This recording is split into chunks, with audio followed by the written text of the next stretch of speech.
நீர்நாய்கள் ஆட்டர்ஸ் பாலூட்டி வகையைச் சேர்ந்தவை. இவை நீர் மற்றும் நிலம் ஆகிய 2 இடங்களிலும் வாழக்கூடியது. நீர்நாய்கள் பல வகைகளில் உள்ளன. அவை நன்னீர் கடற்பகுதிகள் மற்றும் சதுப்பு நிலங்கள் என பல இடங்களில் வாழ்கின்றன. நீர்நாய்களின் வாழ்க்கை முறை. நீர்நாய்கள் பொதுவாக குழுக்களாக வாழும் இயல்புடையவை. இவை மீன், நண்டு, தவளை போன்ற நீர்வாழ் உயிரினங்களை உணவாக உட்கொள்கின்றன. நீர்நாய்கள் நீந்துவதற்கும் வேட்டையாடுவதற்கும் ஏற்றவாறு உடல் அமைப்பை பெற்றுள்ளன.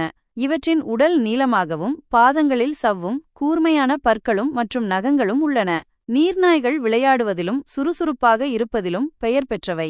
சில நீர்நாய் வகைகள் சமூக வாழ்க்கை முறையை கொண்டுள்ளன.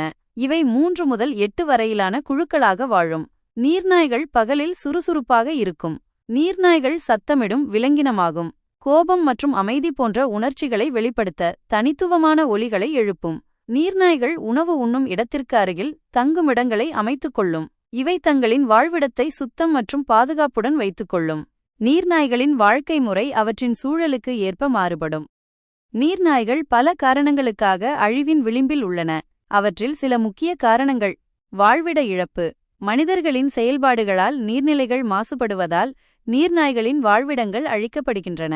நகரமயமாக்கல் மற்றும் விவசாயம் போன்ற காரணங்களால் நீர்நிலைகள் ஆக்கிரமிக்கப்படுவதால் நீர்நாய்களுக்கு வாழ இடமில்லாமல் போகிறது. வேட்டையாடுதல்.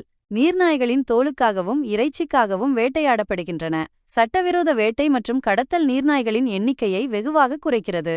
மாசுபாடு. நீர்நிலைகளில் கலக்கும் இரசாயனங்கள் மற்றும் கழிவுகளால் நீர்நாய்கள் பாதிக்கப்படுகின்றன. மீன்பிடி வலைகளில் சிக்கி நீர்நாய்கள் இறக்கின்றன. உணவு பற்றாக்குறை. நீர்நிலைகளில் மீன் மற்றும் பிற நீர்வாழ் உயிரினங்களின் எண்ணிக்கை குறைவதால் நீர்நாய்களுக்கு உணவு கிடைப்பதில்லை. காலநிலை மாற்றம். காலநிலை மாற்றத்தால் நீர்நிலைகளின் வெப்பநிலை மற்றும் நீரளவு மாறுவதால் நீர்நாய்களின் வாழ்வாதாரம் பாதிக்கப்படுகிறது. இந்த காரணங்களால் நீர்நாய்களின் எண்ணிக்கை நாளுக்கு நாள் குறைந்து வருகிறது. எனவே நீர்நாய்களை பாதுகாக்க நாம் அனைவரும் ஒன்றிணைந்து செயல்பட வேண்டும்.